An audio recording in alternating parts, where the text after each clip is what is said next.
বর্তমান সময়ে নারীদের জন্য হাজার রুটিন আছে। Morning routine, glow routine, productivity routine. কিন্তু একটা প্রশ্ন, আখিরাতের জন্য রুটিন কোথায়? আমরা সুন্দর হতে শিখি, কিন্তু অন্তর সুন্দর করার সময় পাই না। আমরা শরীরের যত্ন করি, কিন্তু আত্মার ক্ষুধা ভুলে যাই। অথচ রাসূল সাল্লাল্লাহু আলাইহি ওয়াসাল্লাম আমাদের বলেছেন, জান্নাতের পথে কোনো রহস্য নেই, ছোট ছোট আমল, তাকওয়া আর আনুগত্য আল্লাহর রহমতের জন্য যথেষ্ট। আজকের ভিডিও কোনো 100% গ্যারান্টি জান্নাতের তালিকা না, কারণ জান্নাত আল্লাহর রহমত, কিন্তু এগুলো সেই অভ্যাস যেগুলো একজন মুমিন নারীর জীবনকে জান্নাতের দিকে নিয়ে যেতে পারে। আর শুরুটা সকাল থেকেই। আজকের দুনিয়ায় একজন মুসলিম নারীর কাঁধে কত চাপ। সমাজ বলছে সুন্দর হও, ক্যারিয়ার বলছে সফল হও, পরিবার বলছে সব সামলাও, আর ভেতর থেকে একটি কণ্ঠ বলছে, আল্লাহর কাছে কি আমার কোনো দাম আছে? আছে, অবশ্যই আছে। রাসূলুল্লাহ সাল্লাল্লাহু আলাইহি ওয়াসাল্লাম বলেছেন, দুনিয়া একটি সম্পদ, আর দুনিয়ার সবচেয়ে উত্তম সম্পদ হল নেককার নারী। কিন্তু নেককার নারী কে? সে কি করে? তার একটি দিন কেমন কাটে? আজকের এই ভিডিও সেই প্রশ্নের উত্তর। একটি সম্পূর্ণ রুটিন, যা কুরআন এবং সহিহ হাদিসের আলোয় তৈরি, এবং যা পালন করা সম্ভব। জান্নাতি নারী বলতে আমরা কি বুঝি? কেউ মনে করেন শুধু নামাজ পড়লেই হয়, কেউ মনে করেন পর্দা করলেই জান্নাত, কেউ মনে করেন এটা শুধু আলেমদের কথা, সাধারণ মানুষের জন্য নয়। কিন্তু আল্লাহ সুবহানাহু ওয়া তাআলা কোরআনে যা বলেছেন তা অনেক বেশি সহজ এবং অনেক বেশি আশাবাদী। সূরা আহজাবে আল্লাহ বলেছেন, মুসলিম নারী, মুমিনা নারী, আনুগত্যশীল নারী, সত্যবাদী নারী, ধৈর্যশীল নারী, বিনম্র নারী, রোজাদার নারী, সতীত্ব রক্ষাকারী নারী এবং বেশি বেশি আল্লাহকে স্মরণকারী নারী, তাদের জন্য আল্লাহ প্রস্তুত রেখেছেন ক্ষমা ও বিশাল পুরস্কার। দেখুন, এখানে কোনো কঠিন শর্ত নেই। বলা হয়নি শুধু আলেমের মেয়ে হও, শুধু ধনীর ঘরে জন্ম নাও। শুধু বলা হয়েছে কিছু গুণ অর্জন করো। এই গুণগুলোই হল সেই রুটিনের ভিত্তি। ভোর 4টা, পৃথিবীর সবচেয়ে মূল্যবান সময়, কারণ এই সময় আল্লাহ দুনিয়ার আসমানে নেমে আসেন এবং ডাকেন, কে আছে যে আমাকে ডাকবে, আমি তার ডাক শুনব। যে নারী এই ডাক শোনে সে উঠে পড়ে, চোখে ঘুম থাকলেও, শরীর ভারী থাকলেও। তাহাজ্জুদের 2 রাকাত। এই 2 রাকাত কোনো ফরজ নয়, কিন্তু এই 2 রাকাতের কথা আল্লাহ কুরআনে বারবার বলেছেন। সূরা জারিয়াতে আল্লাহ বলেছেন, রাতের শেষ ভাগে তারা ক্ষমা চাইত। তারা মানে জান্নাতবাসীরা, তারা মানে সেই নারীরাও। এরপর ফজরের নামাজ। আবু হুরায়রা রাদিয়াল্লাহু আনহু থেকে বর্ণিত, রাসূলুল্লাহ সাল্লাল্লাহু আলাইহি ওয়াসাল্লাম বলেছেন, যে ফজরের নামাজ পড়ল সে আল্লাহর জিম্মায় সকাল শুরু করল। আল্লাহর জিম্মায়। ভাবুন একবার, সৃষ্টিকর্তা নিজে দায়িত্ব নিলেন সেই মানুষটির। ফজরের পর বসে থাকুন সূর্যোদয় পর্যন্ত, আল্লাহর জিকির করুন, কুরআন তেলাওয়াত করুন। রাসূলুল্লাহ সাল্লাল্লাহু আলাইহি ওয়াসাল্লাম বলেছেন, যে ব্যক্তি ফজরের নামাজ পড়ে এবং সূর্যোদয় পর্যন্ত বসে আল্লাহর জিকির করে এরপর 2 রাকাত নামাজ পড়ে, সে একটি পরিপূর্ণ হজ ও উমরার সওয়াব পাবে। প্রতিটি ভোর একটি নতুন সুযোগ, প্রতিটি ফজর একটি নতুন আহ্বান। কিন্তু প্রশ্ন হল, আপনি দিনটা কিভাবে কাটাবেন? অনেকেই মনে করেন ইবাদত মানে শুধু জায়নামাজে বসা, কিন্তু ইসলাম এতটা সংকীর্ণ নয়। রাসূলুল্লাহ সাল্লাল্লাহু আলাইহি ওয়াসাল্লাম বলেছেন, যে স্ত্রী তার স্বামীর ঘর এবং সন্তানদের ব্যাপারে দায়িত্বশীল, অর্থাৎ ঘরের কাজ, সন্তান লালন পালন, সংসার পরিচালনা, এসবও ইবাদত। শর্ত একটি, নিয়ত। সকালের নাস্তা বানানোর সময় মনে মনে বলুন, আল্লাহ, এই কাজটুকু আমার পরিবারের জন্য, তোমার সন্তুষ্টির জন্য। শিশুকে পড়ানোর সময় মনে করুন, দিনের মাঝে যখনই সুযোগ পাবেন, সুবহানাল্লাহ, আলহামদুলিল্লাহ, আল্লাহু আকবার। রাসূলুল্লাহ সাল্লাল্লাহু আলাইহি ওয়াসাল্লাম বলেছেন, 2টি কালেমা আছে যা জিভে হালকা, মিজানের পাল্লায় ভারী এবং আল্লাহর কাছে প্রিয়। সুবহানাল্লাহি ওয়া বিহামদিহি, সুবহানাল্লাহিল আযীম। এবং যা থেকে বাঁচতে হবে, অকারণ কথা, গীবত, পরনিন্দা, অহংকার, অভিযোগ, স্ক্রিনের অপচয়। একটি হাদিসে আছে, যে ব্যক্তি তার জিভ ও লজ্জাস্থান রক্ষা করতে পারবে, রাসূলুল্লাহ সাল্লাল্লাহু আলাইহি ওয়াসাল্লাম তার জান্নাতের জিম্মা নিলেন। কিন্তু আরও একটি বিষয় আছে যেটি অনেকেই উপেক্ষা করেন।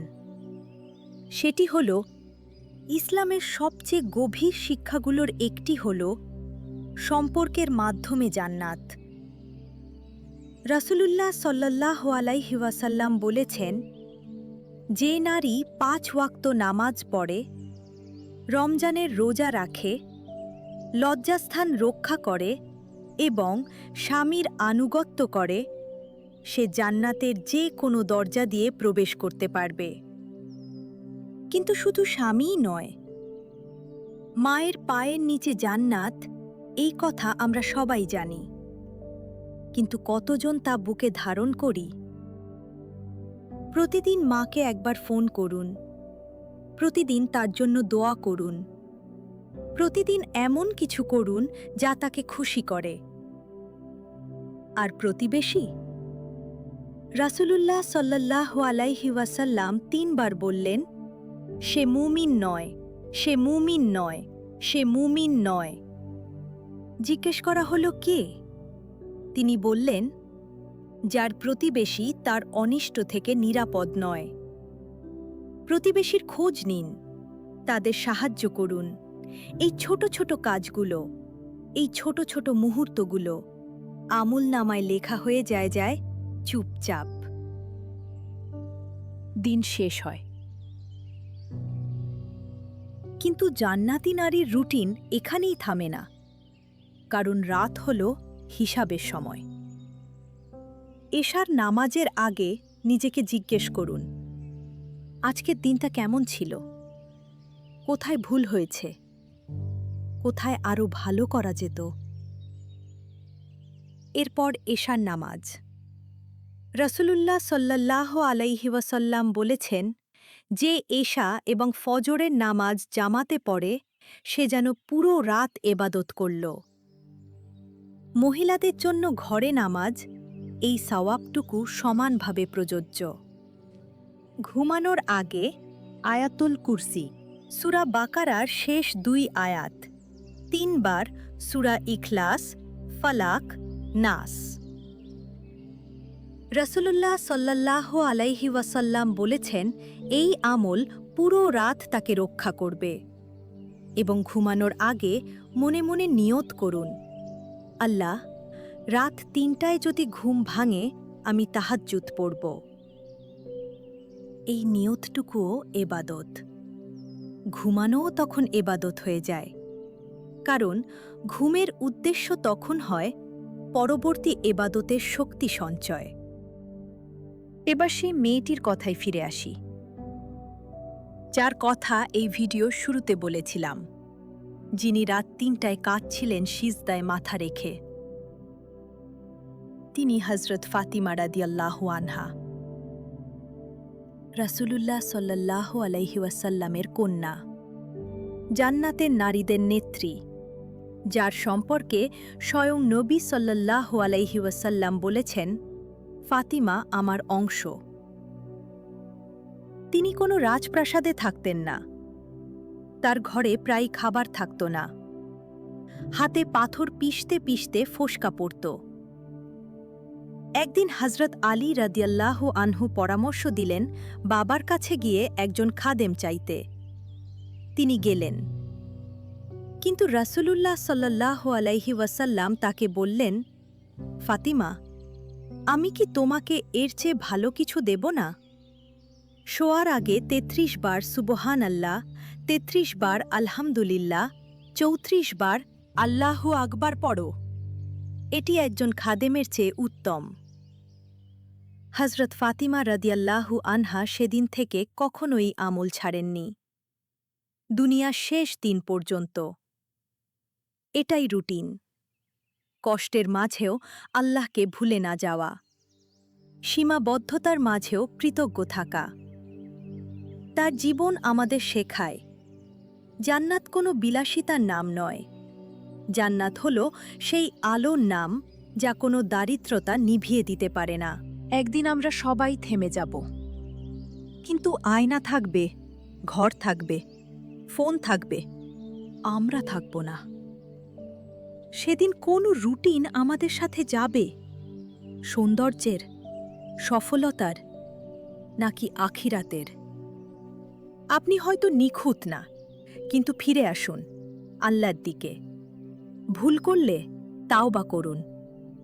আজ রাত থেকেই শুরু হতে পারে একটা অভ্যাস, নামাজ, ১ পৃষ্ঠা কুরআন, একটা গোপন দোয়া। জান্নাত বড় স্বপ্ন, কিন্তু ছোট্ট একটা পরিবর্তন আপনাকে এমন এক জায়গায় নিয়ে যাবে যেখানে কোনো কষ্ট থাকবে না, শুধু শান্তি। এটাই জান্নাতি নারীদের রুটিন। কঠিন কিছু নয়, অসম্ভব কিছু নয়, শুধু ধারাবাহিকতা। তাহাজ্জুদ প্রতিদিন না পারলে সপ্তাহে ৩ দিন। ফজর এটি ছাড়া রুটিন শুরুই হয় না। জিকির দিনের মাঝে যখনই পারেন। জীব ও চরিত্র সব আমলের ভিত্তি। সম্পর্ক সবচেয়ে উপেক্ষিত, সবচেয়ে গুরুত্বপূর্ণ। রাতের আমল শেষ করুন কৃতজ্ঞতায়। আপনি হয়তো ভাবছেন, আমি কি পারব? হ্যাঁ, আপনি পারবেন, কারণ আল্লাহ বলেছেন, আল্লাহ কোনো আত্মাকে তার সাধ্যের বাইরে ভার দেন না। আজ থেকে শুরু করুন, একটি আমল দিয়ে, শুধু একটি, এবং সেই রুটিনটুকু আঁকড়ে ধরুন, যেভাবে হযরত ফাতিমা রাদিয়াল্লাহু আনহা আঁকড়ে ধরেছিলেন দারিদ্র্যের মাঝেও, কষ্টের মাঝেও, শেষ নিঃশ্বাস পর্যন্ত। হে আল্লাহ, আমাদের বোনদের ঘরে রহমত দিন।